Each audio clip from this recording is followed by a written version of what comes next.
কালিমা তৈয়বা শোনান দিন, লা ইলাহা ইল্লাল্লাহ মুহাম্মাদুর রাসূল বলতে আওড়ে কালিমা জানে না জাতি বিশ্বাস করে। আমার কথা বিশ্বাস না হলে কসম খেতে পারে। আপনি আপনার পরিবারের 5 জন সদস্য তো কালিমা জিজ্ঞাসা করে দেখেন না, কালিমাটা শোনাও।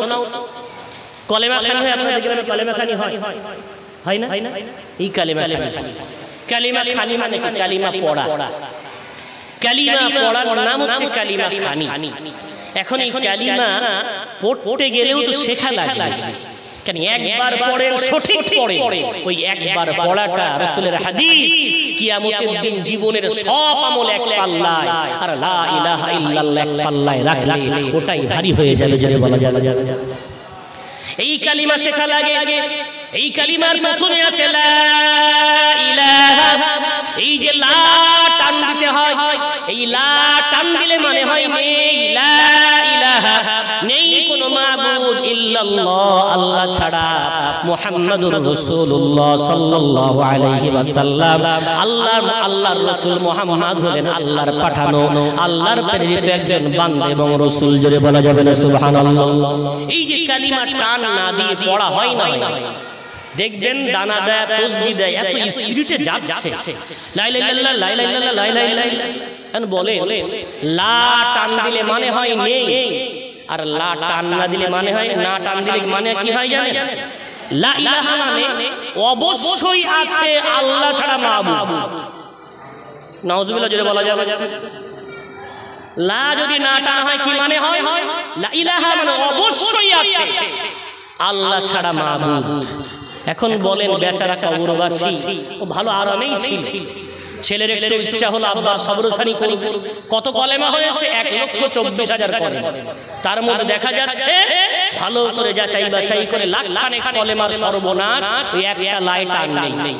মানে 1 লাখ কলেমা যদি লাই টান না হয় তাহলে কি হলো? আল্লাহ ছাড়া মাবুদ আছে, আল্লাহ ছাড়া মাবুদ আছে, আল্লাহ ছাড়া মাবুদ আছে।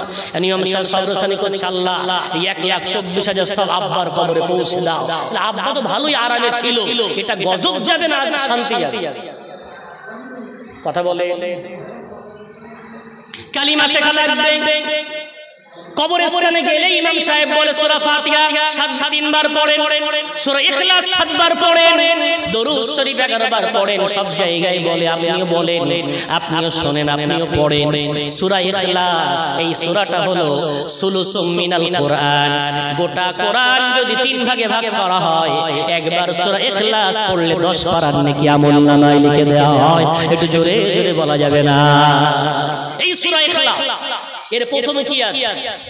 কুল হুয়াল্লাহু আহাদ।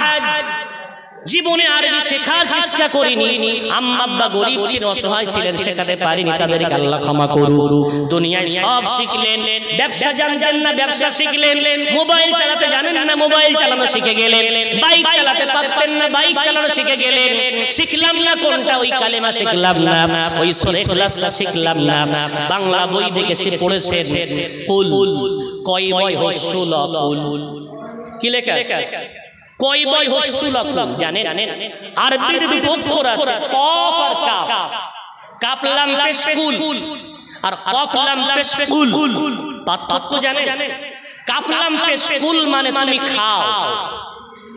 বাংলায় যেটা লেখা হয় কয় বয় হসুল কুল, এর অর্থ হলো তুমি খাও। আর যদি কফ লাম পেশ কুল, দুনক্তাওয়ালা কফ, এটা মোটা করে গলার হুড়কুনির ওখান থেকে উচ্চারণ করতে হয়, কুল কুল এই আওয়াজ আসে। প্রথমে পারবেন না, কষ্ট হবে, কষ্ট হোক। কোনো কাজ বিনা কষ্টে শেখা যায় না, কোনো জিনিস চেষ্টা না করলে অর্জন হয় না। তাই চেষ্টা করেন, কুল কুল বারবার চেষ্টা করেন। এই আওয়াজ আসবে, যেই মানে হবে কুল, তখন মানে হবে ক্বালা ইয়াকুলু। ও নবী মুহাম্মদ বলে দাও হুয়াল্লাহু আহাদ, আল্লাহ হলেন এক অদ্বিতীয়, জোরে বলা যাবে না? আর যেই আপনি বললেন কুল, অর্থাৎ কাফ লাম পেশ কুল, বাংলা বই দেখে পড়া কুল, তার মানে হলো ও নবী মুহাম্মদ তুমি তোমার এক আল্লাহকে খাও। নাউজুবিল্লাহ বলবেন না? কি মানে হচ্ছে? এক আল্লাহকে খাও। 7 বার সূরা ইখলাস পড়েছে কি বলে? আল্লাহকে খাও। এই সব রসনি করার পর ওই মাইয়িতের কবরে শান্তি বাড়বে না শাস্তি বাড়বে? ভাই ভাই জি আমার হাতে ধরে নাই পায়ে ধরে জলসা একটা দিন দিয়ে সমাজ উন্নত হবে না, একটা দিনের জলসা দিয়ে সমাজ পরিবর্তন হবে না। বক্তা এনেছেন, আমি এসেছি আলহামদুলিল্লাহ। আল্লাহ আমাকে ক্ষমা করুন, যদি ব্যথা দিয়ে আমাকে ক্ষমা করে দেবেন। একটু বিশ্বাস করেন, কন্টিনিউ জলসা দেন। আল্লামা হুজুর বাংলায় নামাজ শিক্ষা কেন লিখলেন? আল্লামা হুজুর 3 দিন ইসালে সওয়াবের নাম না, 3 দিন কবর জিয়ারত করার নাম। আল্লামা হুজুরের হক আদায় হবে না। ওই নামাজ শিক্ষাটা প্রত্যেকটা মসজিদের মেম্বারে থাক। ইমাম সাহেব যাকে নিয়োগ করেন না কেন, তাকে নিয়োগ করার সময় অনেক শর্ত দেন। একটা শর্ত এটা দেন, ইমাম সাহেব একটা সময় কখন আমাদের সুবিধা হয় আপনি শুনে নেন। জুমার দিনে বায়ানের মধ্যে বলেন যে আপনারা কোন সময়টা দেবেন বলেন। এশার পরে হোক, ফজরের পরে হোক, ওই নামাজ শিক্ষার প্রথম থেকে শেষ পর্যন্ত প্রত্যেকটা কালিমা, হুজুর মাসলা, গোসলের মাসলা, নামাজের মাসলা প্রতিদিন 10 মিনিট করে আমরা সবাই মিলে বলবো, আপনি বলাবেন। এইভাবে যদি আলোচনা করতে থাকেন ইনশাআল্লাহুল আজিজ, কাজ শুরু করলে কিছু হয়, কাজ শুরু না করলে কিছুই হয় না। সুতরাং আসেন না একটু পরিবর্তনের বাতাস আনি। মসজিদ মানে ইমাম সাহেব নিয়োগ করার নাম মসজিদ না, মসজিদ মানে মুয়াজ্জিনের সুন্দর কণ্ঠের নাম মসজিদ না। মসজিদ সেজদা দেওয়ার জায়গা, আর সেজদা দেওয়ার আগে ওই সেজদা কি করে দিতে হবে সেটা শেখার নাম হলো মসজিদ। একটু জোরে বলা যাবে না? বিশ্ব নবীর জামানার কথা বলছি। আজও যারা মদিনায় গেছেন দেখে এসেছেন, রাসূলের ওই মদিনা মসজিদে নববীতে আজও ক্লাস, হাদিসের ক্লাস মাগরিবের পরে আমি বসেছি কয়েকটা মজলিস, আজও করে ক্লাস। বিশ্ব নবী রাসূল কারীমের জামানা থেকে চলছে। রাসূল কারীম একদিন বার হয়েছে, একটা দল বসে জিকির করছে আর একটা দল বসে ইলম চর্চা করছে। রাসূল কি করেন, দুটো দল। রাসূল কারীম যারা ইলম চর্চা করছে গিয়ে বসে গেলেন। সাহাবারা বললেন, ইয়া রাসূলুল্লাহ, কোন দলটা সফল? রাসূল বললেন, দুটোই সফল, তবে আমার কাছে প্রিয় হলো ইলম চর্চা করার মজলিসটা। একটু যদি বলা যাবে না? তাহলে জিকিরও ভালো কাজ, তবে শিক্ষাটা বেশি গুরুত্বপূর্ণ। বিশ্বনবী এমন একজন ইমাম, রাসূলের জামানায় রাসূল বসে আছেন আর একজন সাহাবা নামাজ আদায় করছেন। রাসূল তীক্ষ্ণ দৃষ্টিতে তার নামাজটা দেখলেন। এখন সাহাবা নামাজ পড়ে অভ্যাস মুসল্লিদের ইমাম সাহেবের সঙ্গে একটু মুসাফা করা। রাসূলের হাতে মুসাফা করতে যেই এসেছেন, রাসূল বলছেন, ইরজি ফাসাল্লি ফা ইন্নাকা লাম তুসাল্লি, রিটার্ন নাও, ফিরে যাও, নামাজ পড়লে বটে তোমার নামাজ হয়নি। সাহাবার মতো ব্যক্তিকে রাসূল বলছে, ফিরে যাও, নামাজ পড়লে বটে নামাজ হয়নি। এখন সাহাবা ফিরে গেলেন, আবার নামাজ দ্বিতীয়বার পড়লেন, আবার সালাম দিতে এলেন। রাসূল বললেন, আবার ফিরে যাও, নামাজ দোহরাও, তোমার নামাজ হয়নি। তৃতীয়বার আবার নামাজ পড়লেন। ভাই একটুখানি, ভাই এই ভাই এখন আমি নেমে যাবো, যখন ওই বক্তব্য তো মনোযোগ নষ্ট হবে। একটা মশলা শোনেন, আমার একটু বদ অভ্যাস, কোরআন শোনাকালীন খাওয়া দাওয়া করা হারাম। আলেমরা কি বলছে, কোরআনের তাফসীর বলছে, কোরআন চলাকালীন গল্প করা হারাম, কোরআন চলাকালীন এদিক ওদিকে তাকানো হারাম। আমি চেষ্টা করেছি আর নেমে যাওয়ার মতো সময় হয়েছে। আমার পরবর্তী বক্তা সম্ভবত হযরত মাওলানা জুলফিকার সাহেব, সীমান্ত বুলবুল নামে পরিচিত আমার বন্ধুবর, সম্ভবত, তাই নাকি আপনাদের পরে বক্তা? জি তাই না? তো আমার বন্ধুবর তিনি এসেছেন, আমি যা ইশারা ইঙ্গিত পাচ্ছি এসে যাবেন, আমাকেও যেতে হবে রোজিপুরে। তো যাই বা হোক, তিনি ইনশাআল্লাহ আমার পরে ধরবেন, আলোচনা রাখবেন। কোরআনের মজলিস যখন হবে, এই যে আপনারা বানিয়েছেন নষ্ট হয়ে যাবে না, দেবে, আমি নামবো, উনি উঠবেন, ওই গ্যাপটা দিয়ে দেবেন।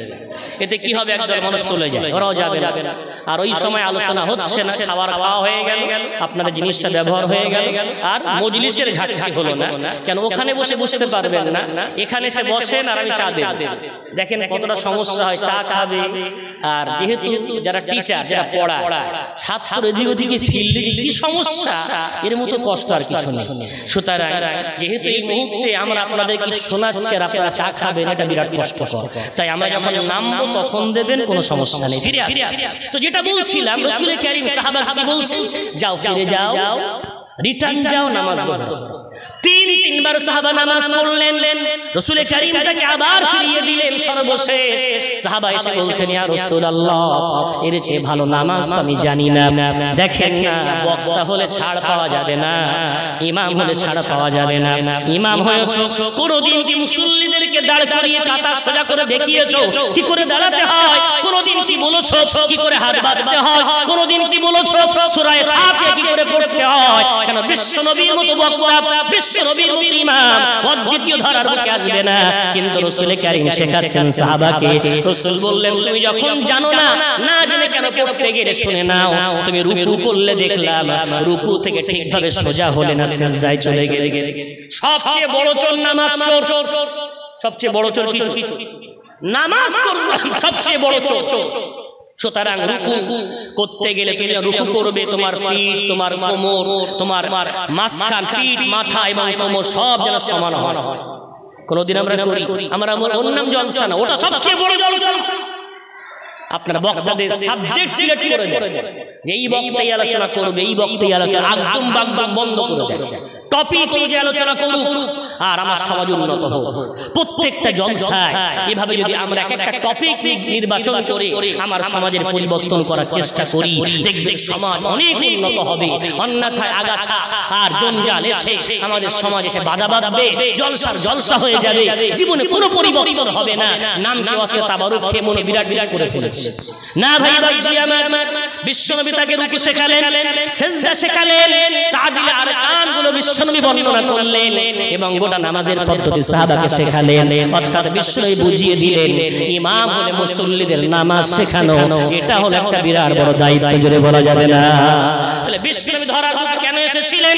বিশ্বনবী ধরার বুকে এলেন মানুষ যেন তার সুন্নাতকে মেনে নেয়, রাসূলের তরিকা মেনে নেয়। যারা তার তরিকা মেনে নিয়েছে, রব্বুল আলামিন কোরআনে বললেন আল্লাহ তাদেরকে ভালোবাসবেন, আল্লাহ তাদের জীবনের সব গুনাহ খাতা maaf করে দেবেন। একটু জোরে জোরে বলা যাবে না। আর বিপরীত, রাসূলকে যদি ভালো না বাসে, রাসূলকে যদি কষ্ট দেয়, কি হবে? পারা নম্বর 22, পৃষ্ঠা নম্বর 5, সূরার নাম সূরা আহজাব। রব্বুল আলামিন বলছেন ইন্নাল্লাযীনা ইউযুনাল্লাহা ওয়া রাসূলাহু লা'আনাহুমুল্লাহু ফিদ দুনিয়া ওয়াল আখিরাহ ওয়া আ'আদ্দা লাহুম আযাবান মুহিনা। রব্বুল আলামিন বলছেন ও দুনিয়ার মানুষেরা কান খুলে শুনে নাও, যারা যারা যারা আমি আল্লাহ আমাকে কষ্ট দেবে, আমার নবী মুহাম্মদ সাল্লাল্লাহু আলাইহি ওয়াসাল্লামকে কষ্ট দেবে, আমি তাদের জন্য দুনিয়াতে অভিশাপ পাঠাবো আর আখিরাতের দিন তাদের জন্য কঠিন শাস্তির বন্দোবস্ত করে রেখেছি। একটু জোরে বলেন না নাউযুবিল্লাহ।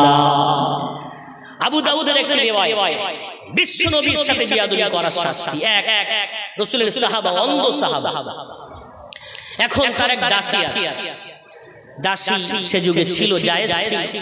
দাসী উম্মে ওয়ালা, অর্থাৎ দাসীর সাথে মুনিব যদি মেলামেশা করে, সন্তান যদি হয়ে যায়, ওই দাসীটা দাসী থাকার পরেও স্ত্রী রূপে তার মর্যাদা দিতে হয়।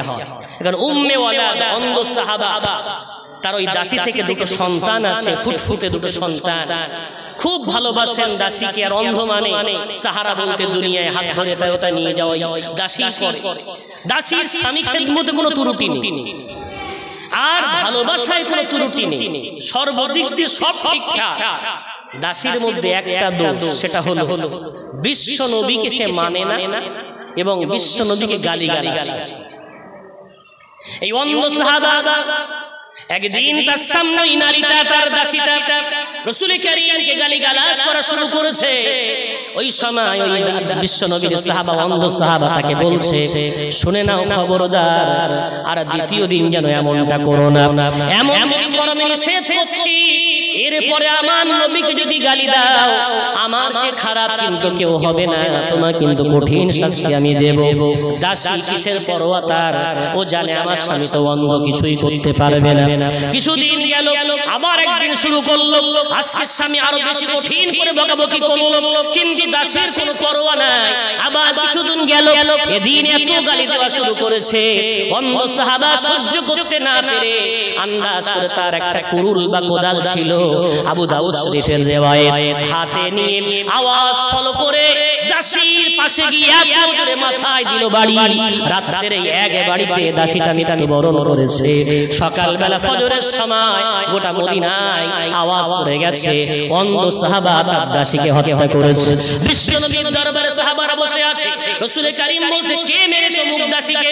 ওই সাহাবা দাঁড়িয়ে গেলেন, ইয়া রাসূলুল্লাহ, ইয়া হাবিবাল্লাহ, হুজুর আমি আমার দাসীকে হত্যা করেছি। রাসূল বলছেন, কেন তুমি এত বড় অন্যায় করলে? কেন আইন হাতে তুলে নিলে? এত বড় অন্যায় তুমি করতে গেলে? ওই সময় অন্য সাহাবা বিশ্বনবীর সামনে দাঁড়িয়ে ঝরঝর করে কাঁদে আর বলে, ইয়া রাসূলুল্লাহ, জীবনে আমার দুনিয়ায় সাহারা করার মতো দাসী ছাড়া কেউ ছিল না। দুনিয়ায় ওর দ্বারা আমার দুটো সন্তান ছাড়া আর আমার দুনিয়ায় কেউ নাই। আমার খুব প্রয়োজন ছিল ওর, কিন্তু ইয়া রাসূলুল্লাহ আপনার মতো প্রিয় আমার দুনিয়ায় অদ্বিতীয় আর কেউ না। ইয়া রাসূলুল্লাহ যখন আপনাকে গালি দেয় ওর হাজার মহব্বত ভালোবাসা আমার কাছে তুচ্ছ মনে হয়। বারবার নিষেধ করার পরে শুনিনি বলে, ইয়া রাসূলুল্লাহ আমি অন্ধ হওয়ার পর আমি আজ একেবারে বেসাহারা হয়ে গেলাম। সব জানার পরে সিদ্ধান্ত মেনে নিলাম, কেন আপনাকে যে কষ্ট দেয় তার সাথে সংসার আমি করতে পারবো না। বিশ্বনবী কথা শোনার সাথে সাথে চিৎকার করে বললেন, আলা ও আমার সাহাবারা শুনে নাও, ইশহাদু তোমরা সাক্ষ্য থাকো, দামুহু হাদার আমি তার রক্তপণকে maaf করে দিলাম, তাকে কোনো শাস্তি আমি রাসূল দেব না। একটু জোরে জোরে বলা যাবে না? কেন? আমার সাহাবা কোন মুমিনকে হত্যা করেনি, সে হত্যা করেছে একজন কাফেরকে। যে আমাকে গালি দেয় সে ঈমানদার হতে পারে না, সে হয়ে যায় কাফির। তাই আমার সাহাবা যদি কোন মুসলমানকে হত্যা করত তাহলে আমি তাকে মুক্তিপণের বন্দোবস্ত করতাম, কিন্তু কাফেরকে যেহেতু মেরেছে তাই আমি আমার সাহাবাকে maaf করে দিলাম। একটু জোরে বলা যাবে না? তাই বাজি আমার, সুতরাং আমি আলোচনা সমাপ্ত করতে চাই। কমিটির কাছে অনুরোধ জানাবো পরবর্তী বক্তাকে আনতে। যতটুকু বললাম আল্লাহ রাব্বুল আলামিন যতটুকু বলালেন আমাকে আমি চেষ্টা করেছি। রাসূল কারীম সাল্লাল্লাহু আলাইহি ওয়াসাল্লাম এসে গেছে। হ্যাঁ আমাকে যেতে হবে, এখানে 10টায় উঠতে হবে। নিয়ে আসেন কমিটির যিনি দায়িত্বে আছেন, অনুরোধ জানাচ্ছি বক্তা সাহেবকে নিয়ে আসেন। ভাই বাজি আমার, রাসূল কারীম সাল্লাল্লাহু আলাইহি ওয়াসাল্লাম ধরার মুখে মাসে এলেন, এ মাসে আবার চলেও গেলেন। সুতরাং এ মাস আমাদেরকে শিক্ষা দেয়, দুনিয়ায় অর্থ থাক, সম্পদ থাক, বিরাট আল্লাহওয়ালা হন, ছাড় কারণ নেই, যেতে সবারই হবে। রাসূল কারীম চলে গেছেন, আমাকে আপনাকেও যেতে হবে। এখন যে কটা দিন আছি জানি না হায়াত কতদিন আমার আপনার, যে কটা দিন আছে আসেন জীবনে সব কিছুতে উন্নতি করলাম। মাটির বাড়ি পাকা হয়েছে, মাটির রাস্তা ঢালাই হয়েছে, সাইকেল বাইক হয়েছে।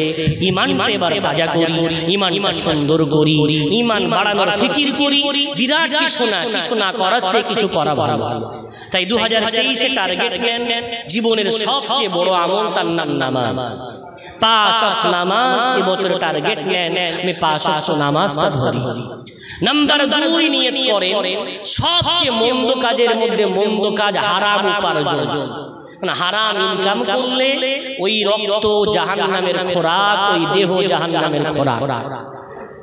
তাই 2023 টার্গেট নেন, একটা ভালো কাজ করব, একটা মন্দ কাজ ত্যাগ করব, হারাম উপার্জন আর করব।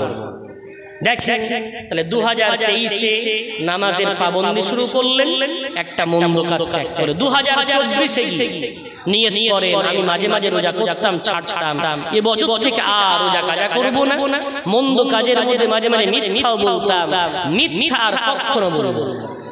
তাহলে দেখা গেল প্রতি বছর নবী দিবস কত বছর ধরে দিচ্ছেন তাও জানি না, কিন্তু টার্গেট নেননি বলে যা ছিল তাই আছে, কোনো পরিবর্তন হয়নি। টার্গেট যদি নেওয়া হয় একটা ভালো কাজ ধরবো, তার ছাড়বো না, একটা মন্দ কাজ ত্যাগ করবো, তার জীবনে তার দিকে ফিরে তাকাবো না।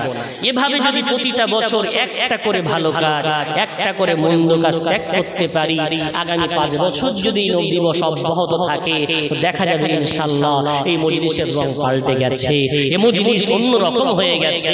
আর এই মজলিসের রং পাল্টাতে পারলেই রাসূল বললেন, মান আহাব্বা সুন্নাতি, যে আমার সুন্নাত ফলো করে, যে আমার ক্যারেক্টার নকল করে, যে আমার চরিত্র অনুসরণ করে। আমি রাসূল বলছি কোন জামানায় এলে এটা দেখার বিষয় নয়, আমার জামানায় আসাটাই সফলতা নয়। যে জামানাতে আসো, যে যুগেই আসো, আমার সুন্নাত মানতে পারলে আমার ওয়াদা ওই ব্যক্তি আমাকে ভালোবাসলো, আর আমাকে ভালোবাসার কারণেই আমার সাথে জান্নাতে পাশাপাশি থাকবে। একটু যদি বলে সুবহানাল্লাহ। তাহলে বিশ্ব নবীর সাথে আবু বকর ওমর রাদিয়াল্লাহু আনহুমা যেমন জান্নাতে থাকবেন, এই যুগে আসার পরেও ওই রাসূল কারীমের সাথে জান্নাতে থাকতে গেলে রাস্তা একটাই, রাসূলের তরিকা। রাসূল নামাজ পড়তেন না পড়তেন না? উত্তর হ্যাঁ পড়তেন। তাহলে আমাকে পড়তেই হবে, কোনো ওজর চলবে। কিসের ওজর দেব? নামাজ অসুস্থ অবস্থায় মাপ নেই, দাঁড়িয়ে পারেন না বসে পড়েন, বসে পড়েন না শুয়ে পড়েন, নামাজ মাপ। এটা মশলা শুনেন, এমন কি পেশাব টপকাচ্ছে, পেশাবের এমন হয়ে গেছে সব সময় পেশাব টপ। তাকাতুরে বাউল বলা হয় মশলাটাকে। সর্বদাই যদি পেশাব টপকায় তাও নামাজ মাফ না। আপনার তো মনে হতে পারে পেশাব হয়ে গেলে তো নামাজ উযু থাকে না। মশলা শোনা, যে ব্যক্তির এমন পেশাব টপকানো, সর্বদাই বায়ু ক্ষরণ হয়, অথবা সর্বদাই নাসিকা নাক দিয়ে রক্ত ঝরে, এগুলো উযু নষ্ট হয়ে যাওয়ার কারণ। মশলা হলো এমন রোগে আক্রান্ত ব্যক্তিকে মাযুর বলা হয়, ও অপারগ ব্যক্তি। ওর মশলা কি?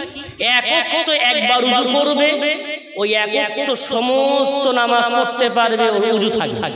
অর্থাৎ জোহরের ওয়াক্ত শুরু হচ্ছে মোটামুটি ধরে নেন 11:40, তাহলে 11:40 শীতের সময় জোহরের ওয়াক্ত শুরু হচ্ছে, জোহরের ওয়াক্ত শেষ হচ্ছে হয়তো 3:45। এখন আপনার যদি পেশাব পড়ার রোগ হয়, সব সময় পেশাব আসছে, আপনার মশলা হলো 11:40 অর্থাৎ জোহরের ওয়াক্ত হয়ে যাওয়ার পর উযু করে নিলেন। এরপরে আপনি একটা কাপড় জড়িয়ে নিলেন পেশাব টপকানোর জায়গায়। যত পেশাব টপকায় টপকাক, উযু আর নষ্ট হবে না। আপনি একবার উযু করলেন, ওই উযুতে জোহর পড়বেন, কোরআন পড়বেন, ইবাদত করবেন, কাজা নামাজ পড়বেন, এক পরিপূর্ণ যা করবেন সব জায়েজ। এরপরে যে আসরের ওয়াক্ত আসবে উযু নষ্ট হয়ে গেছে, পেশাবের জন্য না, ওয়াক্ত আসলে ওর জন্য উযু নষ্ট। আসরের ওয়াক্ত যেই আসবে এবার আবার উযু করতে হবে। আসরের ওয়াক্ত থেকে নিয়ে মাগরিব পর্যন্ত আপনার যতবার ওই পেশাব টপকায় টপকাক, ওতে কোনো সমস্যা নেই, আপনার উযু আছে। কেন? আপনি মাযুর ব্যক্তি, ওটাকে রদ করার ক্ষমতা নেই। তো শরীয়ত বলছে ওই অবস্থাতেও নামাজ মাফ নেই, ওই অবস্থাতেও নামাজ পড়া লাগবে। একটু জোরে বলা যাবে না সুবহানাল্লাহ? এরপরে কি বাহানা দেবেন? এরপরে কি বাহানা আপনি পেশ করবেন? আপনি বলেন ব্যবসার চাপ, পরিশ্রমের চাপ, দোকানের চাপ। বিশ্বনবীর কলিজার টুকরা হোসাইন রাদিয়াল্লাহু আনহু, তাকে সবাই চেনে। এই যে মুহররম চলে গেল, বিরাট চতুর্দিকে মুহররম উৎসব হলো, ইত্যাদি হলো। হোসাইন রাদিয়াল্লাহু আনহু জান্নাতের সার্টিফিকেট প্রাপ্ত নাতি, সাইয়্যিদা শাবাবি আহলিল জান্নাহ, জান্নাতি যুবকদের নেতৃত্ব দেবেন ওই হোসাইন। কারবালার প্রান্তরে শাহাদাত বরণ করার আগে জামাতে নামাজ আদায় করছেন ওই হোসাইন রাদিয়াল্লাহু আনহু। যখন নামাজ পড়ছেন, মাথার উপর যখন তলোয়ারের ঝংকার চলছে, পৃথিবীর মানুষকে বুঝিয়ে দিলেন, হোসাইন পন্থী যদি হতে চাও, হোসাইনের মহব্বত যদি তোমার মধ্যে থাকে, তলোয়ার মাথার উপরে চললেও নামাজ আদায় করা লাগবে। একটু জোরে বলা যাবে না সুবহানাল্লাহ? ভাই বাজি আমার, সুতরাং আপনাদের কাছে অনুরোধ, আজকের এই নবী দিবস থেকে একটুখানি আমার কাছ থেকে আমি অনুরোধ জানাচ্ছি, নামাজের পাবন্দি, হারাম উপার্জন, এটা টার্গেট নিয়ে চলে। পরবর্তী বক্তা যে টার্গেটটা দেবেন আপনার সাধ্যমতো আপনি চেষ্টা করবেন। এই বলে ঘড়ির কাঁটা 9:30, বিদায় নিচ্ছি। রব্বুল আলামিন যতটুকু বলালেন আপনাদেরকে শোনালেন, আমাকে প্রথম, সেই সাথে আপনাদের সকলকে তার উপরে আমল করার তৌফিক প্রদান করেন। ভাষাগত ভুল ত্রুটি ক্ষমার নজরে দেখবেন।